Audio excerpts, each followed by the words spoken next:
A fiery horse with the speed of light, a cloud of dust, and a hearty hi-yo silver. The Lone Ranger.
Faithful Indian companion Tonto, the daring and resourceful masked rider of the plains, led the fight for law and order in the early western United States.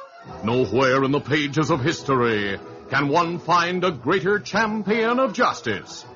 Return with us now to those thrilling days of yesteryear. From out of the past come the thundering hoofbeats of the great horse Silver. The Lone Ranger rides again. Come on, Silver. Let's go, big fella. I'll Silver. Aye!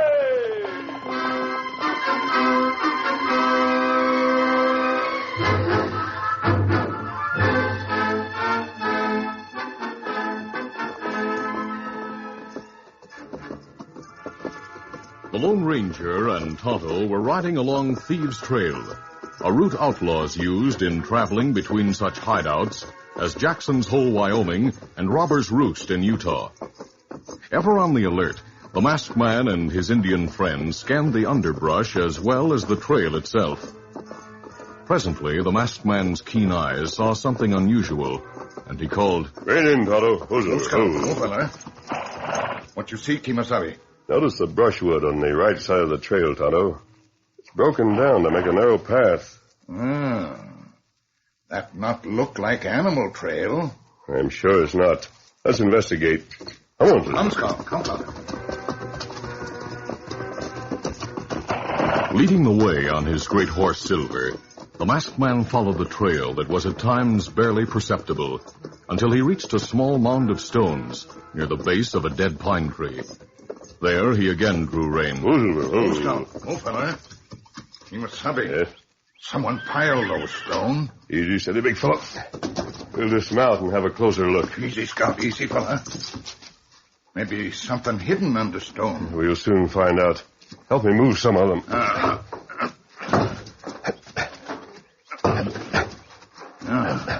Something here. Yes, something made of cloth.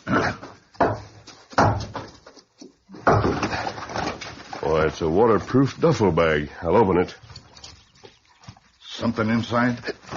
There, it's open. Yes, cans of food, medicine, cartridges, and horseshoes. Someone must have cached these things in case of emergency. Anything else? No, wait. Yes, there is. A letter. It's sealed. Who it for? It's addressed to Rip Logan. Rip Logan? I know him, Tonto. He was captured a couple of weeks ago and jailed to await trial for murder. Oh. There's nothing but his name on this envelope. No address. And it not come through mail? That's right. Someone who knew of this place may have left it for Logan. I'm going to open it. Maybe Logan not find it. Let him go to jail. Maybe him... Tonto, This letter tells of plans to rob the cattleman's bank in the town of Longville. It's signed Jim Lane. Jim Lane? Me never hear of him. Neither did I. He says he's already been joined by Skid Morris and Duke Davis. The three plan to rob the bank on the 7th of this month. Unless Rip Logan joins them by that time, they'll go ahead without him. And rob bank on 7th? Yes, that's tomorrow. Letter say where Jim Lane live? It says the three of us will wait for you in my shack in the hills east of Longville. Me know them hills. Plenty trapper live there. Yes. I remember a number of trappers' cabins in that vicinity. And what we do? We'll take this letter to the sheriff in Longville. Kimasabi, we not reach there before tomorrow. Maybe hold up take place before we get there. On our way to Longville, we'll stop at the nearest telegraph office and send the sheriff a warning. Me savvy. All right, let's go. Easy. Let me go. Easy, fella. Monsilver! Let's count.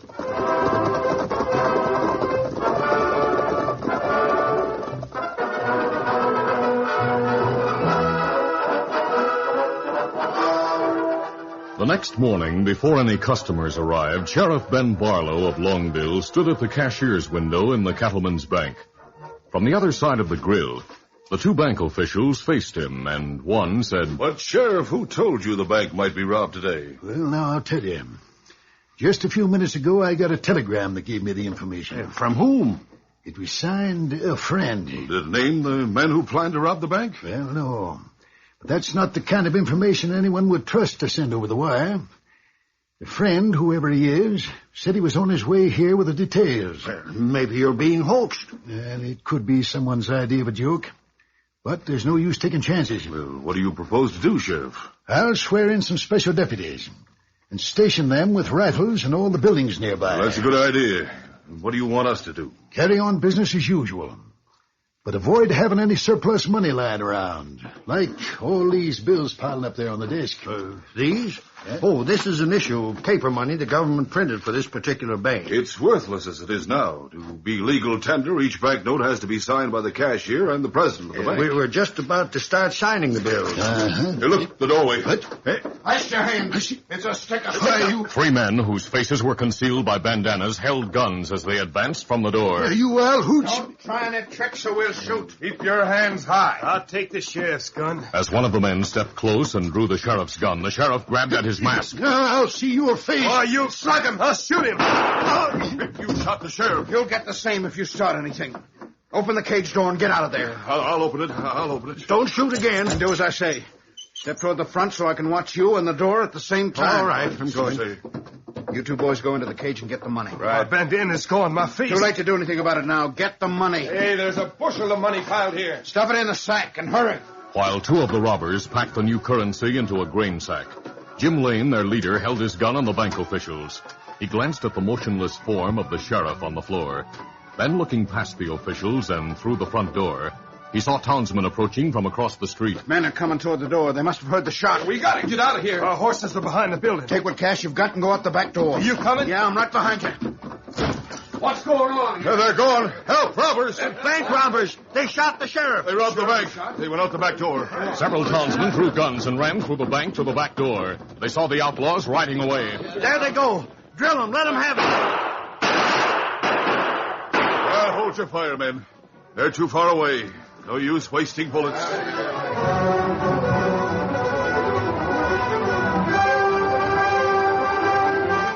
The sheriff was badly wounded and unconscious. With no other lawman to organize an immediate pursuit, the three bandits made good their escape. Several hours later, in the cabin of Jim Lane, who was known in the community as a trapper, the robbers dumped their loot out of the sack. Skid and Duke handled the new money greedily. All right, Duke. There must be over $100,000 here. We made a real haul, huh, Skid? Yeah. What's the matter with you, Jim? Don't you like the looks of this money? Money, my eye. This paper isn't worth a cent. Well, how do you figure? What do you mean? You fools took a special issue of paper money that hasn't been signed. Signed? See for yourself.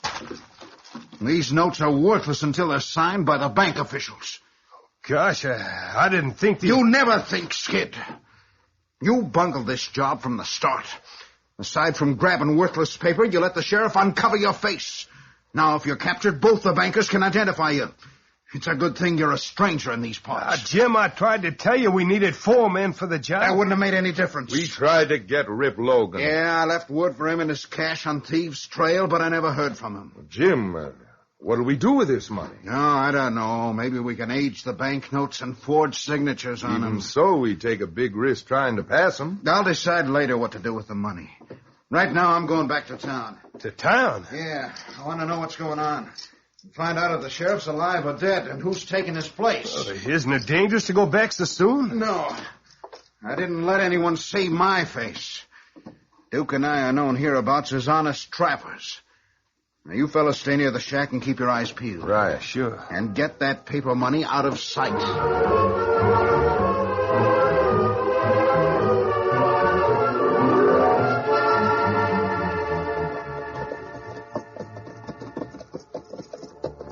Meanwhile, the Lone Ranger and Tonto, riding toward Longville, had twice turned their horses off the trail and into the shelter of underbrush to avoid being seen by groups of horsemen. They were nearing town when the masked man said, Turn off, Tonto, this way. Turning off the trail for the third time, the two drew rein in a clump of dwarf pines. You see 2 men coming this way? Yes, Tonto. But I think we turned off before they saw us. Tonto, it looks to me as if a manhunt's in progress. You think bank already robbed? Think men look for robbers? That's how it appears. We'll find out. How? By asking the 2 men who are riding this way. We'll wait until they're close and show ourselves. Miss Happy. All right, get ready. Now, come on, Silver. Come on, Scout. Right in! He's masked. Don't shoot, mister. Keep your hands where they are, and you'll not be hurt.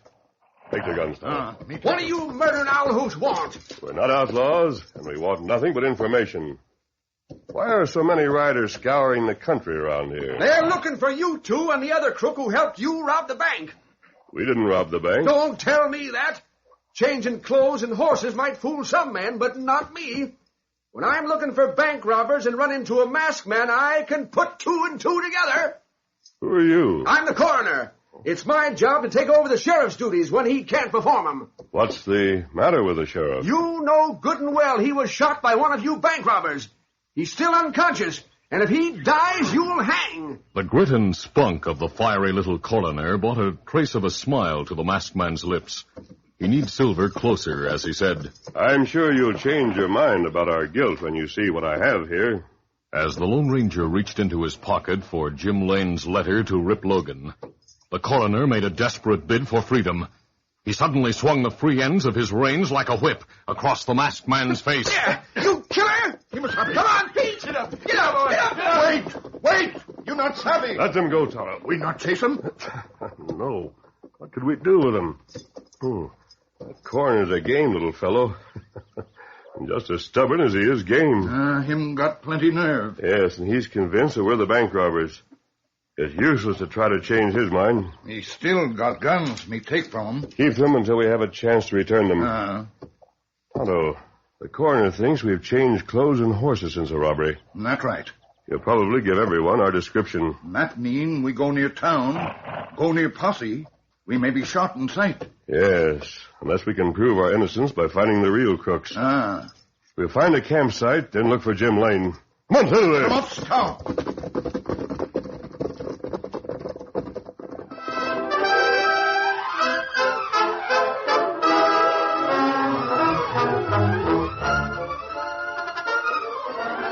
The curtain falls on the first act of our Lone Ranger adventure. Before the next exciting scenes, please permit us to pause for just a few moments.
Now to continue.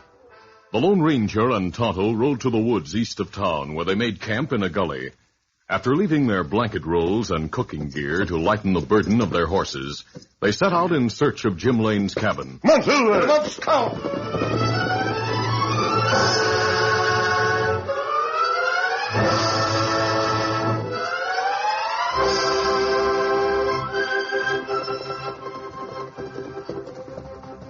Meanwhile, Jim Lane spent the afternoon in town. Ho, easy. It was nearly sunset when he returned to his cabin to rejoin Duke and Skid. Hi, Jim. What's the word on the sheriff? He's still unconscious, but the doc says he'll probably live. I suppose everyone's talking about the bank robbery. Yeah. And almost everyone is looking for the robbers. I figured that'd be the case. They're looking for a masked man riding a white horse and an Indian riding a paint. How come? Those two stopped the coroner and Pete Loomis on the trail. They disarmed him, and as I hear it, intended to kill him. Pete and the coroner had a narrow escape. So the coroner thinks they're two of the bank robbers. Yeah. He figures they changed clothes and horses. I wonder who they are. I don't know, Skid, but I think we'd better be on the watch for them. I wish you'd go outside and stand guard. Yeah, all right, Jim. Now, let me know if you see him coming this way. Right. Duke, I wanted to get Skid out of here while I talk to you. I found the camp of the masked man and Indian. Yeah? Uh-huh. While riding through the gully on my way from town, I saw a new camp. No one was around, so I looked it over. Well, how do you know it's the camp of the two who stopped the coroner? In one of the bedrolls, I found the coroner's pistol and a gun with Pete Loomis's name carved on the handle. Well, I'll be doggone. But why don't you want Skid to know? Because finding that camp gave me an idea for getting rid of him. He's dangerous to us, Duke. If he's caught, he'll talk. Yeah, that's true. And he's likely to be caught. They've got his description on the reward posters they're printing. Reward posters, huh? Yeah. The bank's offering a dead or alive reward of $1,000 for each of the 3 bank robbers and another $1,000 for the recovery of the banknotes. Oh, the banknotes are worth something to the bank, even though we can't spend them. We don't dare try to spend them, Duke. The reward posters carry a warning to everyone to examine all cattlemen's bank currency. But I know a way to collect the reward money. How? While the masked man and the Indian are away from their camp, we'll go there and hide the sack of banknotes. But Skid's right in front of the cabin. You want to know where we're going? We'll take 'em with us. And after we've planted the stolen cash, we'll kill Skid. Then wait for the masked man and Indian to show up. Then kill them? Yeah. That'll make 3 dead bank robbers worth $1,000 each. We'll get one of the posses to go to the camp with us after the shooting. We'll say we spotted the outlaws and shot it out with them. The posse will search the camp and find the money. That'll do it. We'll not only get the reward, we'll also be rid of Skid. Let's go. Bring the sack of money. Right.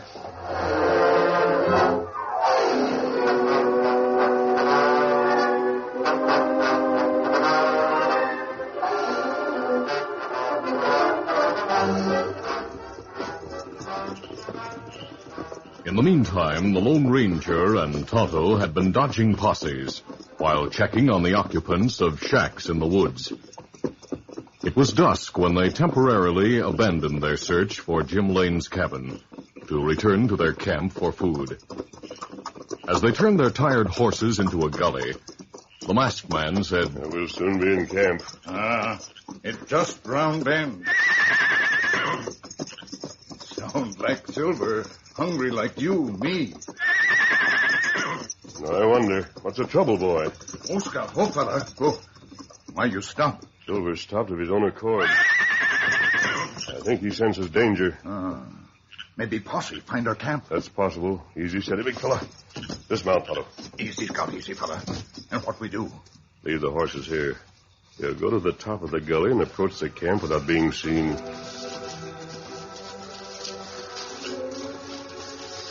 Moving silently, the masked man and his Indian friend soon reached a large boulder at the top of the gully near their camp. Looking down past the boulder, they saw 2 men armed with rifles. Those men are waiting for us. Draw your guns. Maybe a posse. I'll call to them. Hey there! Shit, they're above us. Who are you? They're behind that rock. Let them have it. The Lone Ranger and Tonto drew behind the boulder as Duke and Jim opened fire. Rifle bullets glanced off the rock. We'll have to return the gunfire. Kimasabi, them fella fire plenty fast. They have repeating rifles. Waste plenty bullet. When they stop to reload, we'll have a chance to aim past this rock and return the fire. That's right. Don't hurt the men. Just try to drive them away. Now! Bullets from the guns of the Lone Ranger and Tonto streaked past Jim and Duke. Others hit the ground near their feet. One shot smashed Jim's rifle. Another drilled Duke's hat. I'm getting out of this. Me too. Them run for cover. A brush. Come with me, Tonto, and keep firing. The Lone Ranger and Tonto maintained spaced gunfire as they hurried down the steep slope of the gully. By the time they reached camp, the fleeing men were out of sight. Hold your fire, Tonto. Men have horses hidden back in brush. Yeah, they've gone, at least for the time being. I think... Tonto, look here in the brushwood at the edge of camp. Oh, man hurt. He's dead. Stabbed with a knife. That's right. Him dead for half hour. Maybe longer. What that beside him? Looks like a grain sack. I'll see what's inside. Me build fire. Make more light. There's light enough to see. This is money. New banknotes. Cattleman's Bank of Longville. It's stolen money. Why it here in camp? I don't know. Unless someone wanted to frame us for the robbery. Corner already blame us. Yes. Strange crooks leave all that money. It's not so strange, Tonto. These banknotes are unsigned. They're worthless. Maybe it better we get away before posse come. Find us with dead man and money. No, Tonto. I've another idea. We'll stay right here and wait for a posse. Get the horses while I build a fire. They get it. A short time later, darkness had gathered, but the camp was lighted by a blazing fire. The Lone Ranger and Tonto, to avoid being easy targets for anyone who chose to fire without warning, waited in the concealment of underbrush at the edge of the camp clearing. Presently, they heard a number of horses approaching through the gully. Men come this way. Sound like posse. We'll soon know. You in that camp! We're calling on you to surrender! That sound like coroner. Are you the coroner? Yep, I'm also the law. Hold your fire and ride in. We'll not resist. Step into view and hold your hand high. We trust him? Yes. Come on, Tonto. Come on, Jim. The group that rode into the camp included the coroner, the two bank officials, and a couple of other townsmen, as well as Jim Lane and his partner, Duke. Jim Lane was right when he told us he and Duke had found the outlaws. We had a hand-to-hand fight with them, didn't we, Duke? Yeah, we got one with a knife. First, we'd better disarm those two. And unmask that hombre. Now, wait. Mr. Coroner, I suggest that you look at the evidence in this case before you do anything else. You and the Injun were going to kill Pete and me. No, you misunderstood our intention. I wanted to give you some vital evidence. He's a smooth talker, but that Tonto and I sent a telegram to warn the sheriff about the bank robbery.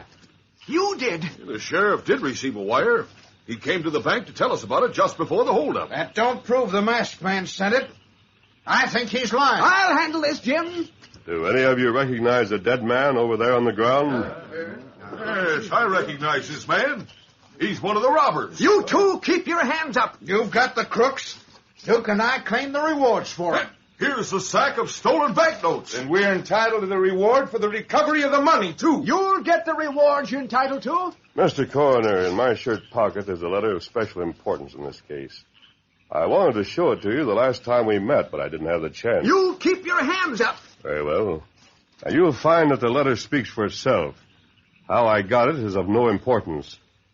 Now, if one of you men will take it and read it aloud, you'll find... I'll do it. Moving close to the fire for light, the banker read aloud the letter the Lone Ranger and Tonto had found in the cache near Thieves' Trail. The assembled men listened intently until near the end of the reading, when the coroner exclaimed... So the crooks wanted Rip Logan to help rob the bank. Who signed that letter? Jim Lane. Jim, that's a lie. That's a forgery. The masked man's trying to frame me. Lane, I know your handwriting from the business you've done in the bank. I'll swear in court you signed this letter. I didn't, I tell you. Let me see the letter. Me too. As postmaster, I know Lane's handwriting. Jim, you do have a shack east of town, as mentioned in the letter. I didn't write that. I say you did. I'll swear to it. Same here. The posse men were no longer paying any attention to the Lone Ranger and Tonto. The masked man lowered his hands and held them close to his guns. Then Jim suddenly cried, All of you, hoist your hands. Get him up. This is the same as a confession. You're not taking us to jail. Can't get away, Jim. We'll get you and Duke. We are getting away. And before we go, I'm going to kill that masked man. I'll fix him. As the two Colts thundered almost in unison, Jim Lane reeled backward. His right arm fell uselessly to his side, and his heavy weapon slipped from his fingers. Oh, my arm. Stand still, or you'll get another bullet. Help me, Duke. I'm helping myself. Turning to run through the rocks toward the horses, Duke gave Tonto a chance to act. The Indian, still unarmed, sprang upon the fleeing bandit's back like a tiger and brought him to the ground. My arm, you'll break it. You let go, gun. All right, I've dropped it. I give up. While Tonto pulled Duke to his feet, the Lone Ranger pushed the wounded gang leader toward the coroner. Now, Mr. Coroner, you have your 3 bank robbers and the stolen banknote. You and the Indian have reward money coming. We accept no rewards. What? We're interested only in doing things that help the West. Then the West owes you a debt of gratitude for what you've done tonight. Come on, Tonto. Where are you going? We're through with our work here. You'll find your gun and peace right there beside our campfire. Adios. Easy, fella. 1, 2, I'd certainly like to know who that masked man is. Imagine turning down a reward. Well, I can think of only one man who'd turn down a reward, and that masked man fits the description of him. Who's that? The Lone Ranger. 1, 2, 3.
This is a feature of the Lone Ranger Incorporated, created by George W. Trendle, produced by Trendle Campbell Muir Incorporated, and directed by Charles D. Livingston.